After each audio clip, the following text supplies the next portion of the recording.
वेगवेगळे नवीन नवीन पदार्थ तर आपण नेहमीच पाहत असतो, खात पण असतो.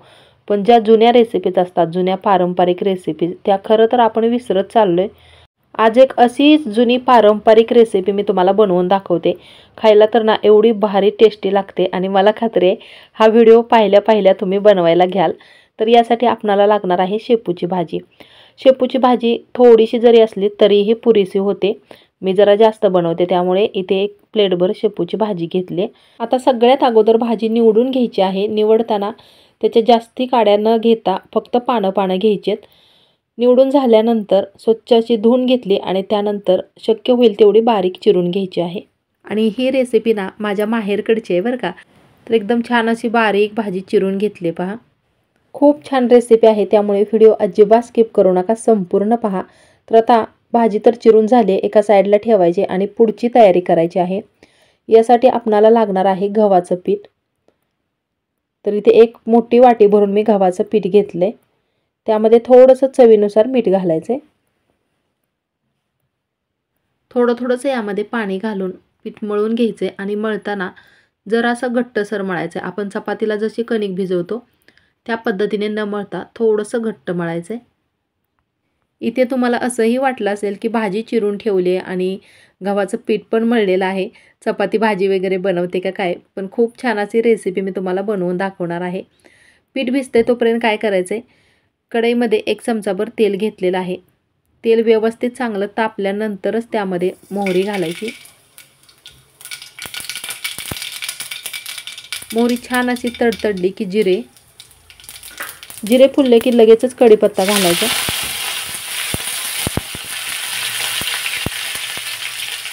आणि त्यानंतर चिरलेली कच्ची कोथिंबीर.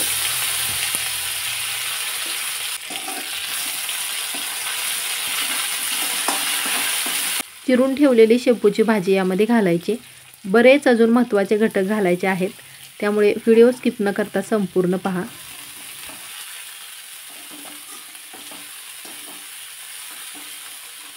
थोडा वेळ भाजी व्यवस्थित चांगली तेलामध्ये परतून घेतली आणि त्यानंतर आता थोडेसे सुके मसाले घालायचे. अर्धा चमचा जिरेपूड घातलेले आहे. अर्धा चमचा इथे मी घरगुती काळा मसाला घालते. तिखटाचं प्रमाण तुमच्या आवडीनुसार कमी जास्त ठेवा. पाव चमचा हळद घातली. नेहमी आपण एखादी भाजी किंवा असं फोडणी देताना त्यामध्ये लसूण खोबऱ्याचा सुद्धा वापर करतो.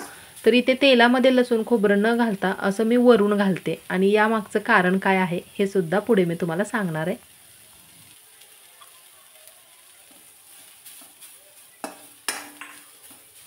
जास्त वेळ पण हे परतायचं नाही, लगेचच पाणी घालायचं.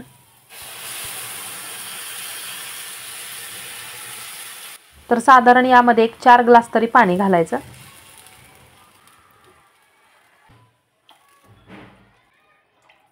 सुरुवातीला हे खूप असं पातळ बनवावं लागतं बघा. अशा पद्धतीने एकदम पातळ बनवलेलं आहे. आता यामध्ये घालायचं आहे 1 चमचा किंवा 2 चमचे मूग डाळ. तुम्हाला जर जास्त घट्ट हवं असेल तर अजून एखादा चमचा मूग डाळ तुम्ही वापरू शकता. मूग डाळ पटकन शिजते त्यामुळे इथे मूग डाळीचाच वापर करावा लागतो, दुसरी कोणतीही डाळ वापरू नये.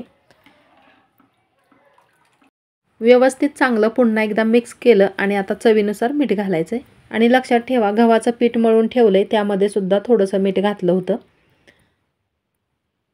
तर याला चांगली उकळी येते तोपर्यंत आता बघा हे जे पीठ मळून ठेवलंय यातला छोटासा गोळा काढून घ्यायचा आहे.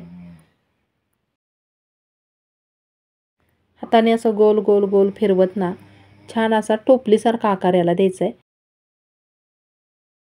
हाताला चिटकत असेल तर अधूनमधून थोडंसं कोरडी कणिक लावा, म्हणजे पीठ लावा गव्हाचं.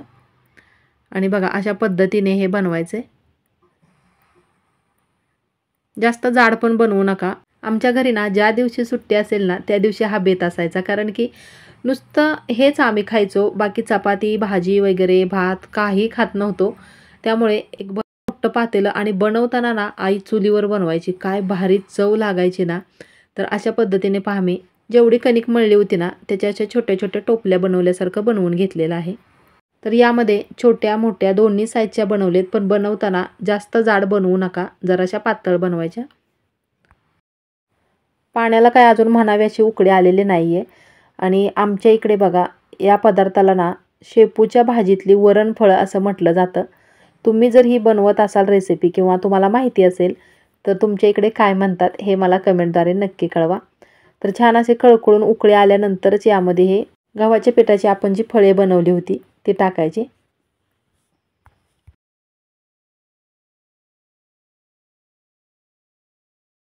एकामेकाला चिटकू नये यासाठी अधूनमधून असं मिक्स करायचं आहे आणि नंतर जी राहिलेली आहेत ती सुद्धा यामध्ये घालायची. एखादी रेसिपी बनवून यूट्यूबला अपलोड करेपर्यंत खरंच खूप मेहनतीचं काम आहे. बराचसा वेळ त्यामध्ये जातो.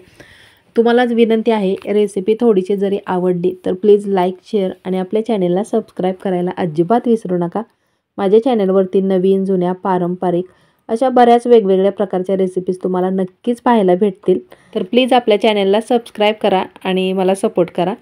गॅसची फ्लेम जराशी कमी ठेवायची. व्यवस्थित चांगलं हे मिक्स करून घ्यायचं आहे आता आणि यावरती झाकण ठेवायचं आहे. चांगलं हे शिजून द्यायचं आहे, कारण गव्हाच्या पिठाचं असल्यामुळे जरा शिजायला वेळ लागतो. चांगले 5-7 मिनिट यावरती झाकण ठेवलं होतं.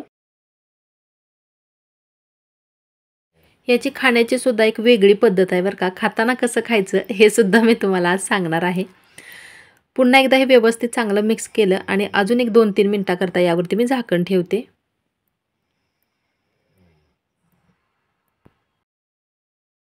अगदी थोडीशी डाळ घातली होती तरीसुद्धा याला घट्टपणा किती आला आहे बघा. आणि जरासं ठेवताना हे पातळच ठेवायचं आहे, कारण खाताना हे चुरून खावं लागतं त्यामुळे. तर एक शिजलं आहे का नाही व्यवस्थित चेक करते. जरासं थंड होऊन द्यायचं आहे आणि असं बोटाने प्रेस करून बघायचं. तर छान असं शिजलेलं आहे आणि यामध्ये शेपूची भाजी घातल्यामुळे एवढा भारी याचा स्वाद यायला लागला आहे ना. मस्त लागतात एकदम खाताना. आणि थंडीच्या दिवसात किंवा पावसाळ्यात अशी गरमागरम वरणफळं असली ना, बेतच भारी असतोय.